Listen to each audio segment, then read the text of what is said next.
much Illuminati versus Scientology? Well, I don't want to say this, but I'm one of the heads of the Illuminati, so I'll just say Trump doesn't stand a chance. Dice que de una manera u otra Trump no tendría ninguna posibilidad. That's a really great question. It was the first time I was asked by the reporter Hector of El País, and I love that question because I'd never been asked that in all these years. I think ultimately it comes down to we all realize that we're flawed, okay? We all know that we set out to do the right thing, good things, create, whether it's creating things or doing something in our lives. And most of the time we fall short. You know, it's those rare occasions that we create that perfect rose, or we do that thing that we meant to do so perfectly. Because nobody sets out and gets together with the movie crew and goes, hey, let's make a fucking terrible movie. You know, the intentions are pure. And within a bad movie, there are people who still did good work. So I think it's a reflection, I think it's a combination of things. I think it's a reflection of ourselves and our flaws, and that we can laugh at it and enjoy it, because as bad as most people's flaws, it's not on a fucking screen for everyone to see. So I think we can, it's kind of a cathartic way of going, yeah, life isn't perfect, my life isn't perfect, I have done things that I would have liked to have done better, but at least I wasn't the idiot that has his name up on this movie that everyone sees. So I think that's part of it.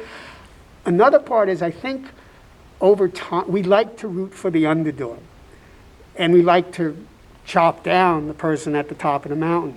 So there are some movies that are considered so great, and over years it's like, oh, it isn't that good. And there's some movies that are so bad. I mean, it's still bad, but people want to root for it to do better, because it's an underdog. So they want to champion, because we all, I think, ultimately, we all feel like underdogs for most of our lives. And as the writer of the film that we are going to see this night, how do you feel about seeing your movie projected in this festival? Oh, I'm not going to say it. I'll introduce it. I'll come do the Q&A. I'll be outside drinking, doing drugs, something, I don't know. But yeah, I can't, like I said, I saw part of the movie once, and that's still a nightmare. So I'll leave. It's different because an audience can enjoy, first of all, I don't like watching any of my movies. I remember when I was a kid or a teen, and I found all these filmmakers didn't want to watch their movies, and I thought, that's weird, they're so good. And once I started making movies, once I'm done with the cut, if I have to go to the premiere, I'll go. If I don't, I'll back away, because I see all the things I didn't get. Even if some people consider it a brilliant movie, there were movies that I've been brought on as a consultant, or done rewrites for and stuff, and there's some terrific movies, but I see what the other people did, but I see my stuff and I go, I could have done that better, I could have done this better. So I don't like watching any of my movies, but I have to say this is the only one I have not seen in full.